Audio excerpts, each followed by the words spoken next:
গুৱাহাটীৰ পানী যোগানৰ ক্ষেত্ৰতো আমি কিছু এটা পৰিকল্পনা লৈছোঁ যে গুৱাহাটীত এটা বৃহত্তৰ অঞ্চলত আমি পানী যোগান GMCৰ পৰা দি আছিল, গুৱাহাটী পৌৰ নিগমে দি আছিলে।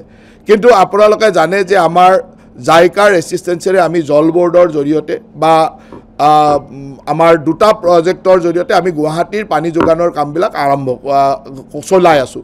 ইতিমধ্যে জাইকাৰ দ্বাৰা জড়িত যিটো আমাৰ গুৱাহাটীৰ যিটো প্ৰজেক্ট, এটা প্ৰজেক্ট আমাৰ প্ৰায় সম্পূৰ্ণ হোৱাৰ পথত সম্পূৰ্ণ হৈছে আৰু সেই অঞ্চলত জল বোৰ্ডে ইতিমধ্যে পানী দিয়া আৰম্ভ কৰিছে। কিন্তু সেই একেটা অঞ্চলতে আগৰ পৰা GMCও পানী দি আছে। গতিকে GMC আৰু জল বোৰ্ড দুইটাই একেলগে পানী দি থকাটো, কাৰণ আমি লাহে লাহে GMCৰ পানীৰ ব্যৱস্থাটো জল বোৰ্ডলৈকে লৈ গৈছোঁ, গতিকে জল বোৰ্ডে পানী দিব, গতিকে GMCৰ পানীও দি থকা হৈছে। লাহে লাহে GMCৰ পানী আমি বন্ধ কৰি আনিব লাগিব আৰু সেইকাৰণে আমি এটা সিদ্ধান্ত লৈছোঁ যে অহা জুলাই মাহৰ 1 তাৰিখৰ পৰা GMCয়ে য'ত য'ত পানী দি আছে সেই পানী দিয়া GMCয়ে বন্ধ কৰিব আৰু জল বোৰ্ডে কমপ্লিট এৰিয়াটো টেক অভাৰ কৰিব। কাৰণ জল বোৰ্ডে এতিয়া গোটেইখিনি কাম কৰিব পৰা হৈ গ'ল, সেই অঞ্চলত পানী দিব পৰা গোটেই ব্যৱস্থাটো হ'ল। মই আজি এই সংবাদমেলৰ জৰিয়তে সকলোকে অনুৰোধ কৰিম, গুৱাহাটীবাসী ৰাইজক, সেই অঞ্চলৰ ৰাইজক, যে তেওঁলোকে GMCৰ পৰা জল বোৰ্ডৰ কানেকশ্যনলৈকে যাওক।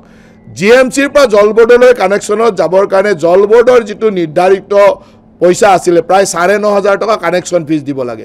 আমি সিদ্ধান্ত লৈছোঁ গুৱাহাটী পৌৰ নিগমে জুলাই মাহৰ ভিতৰত যোনে যোনে কানেকশ্যন ল'ব তেওঁলোকক গুৱাহাটী পৌৰ নিগমে তেওঁলোকৰ হৈ পইচাটো জমা দি দিব, তেওঁলোকে ফ্ৰী হিচাপে পাব। গতিকে জুলাই মাহৰ ভিতৰত যোনে ল'ব তেওঁ ফ্ৰী পাব।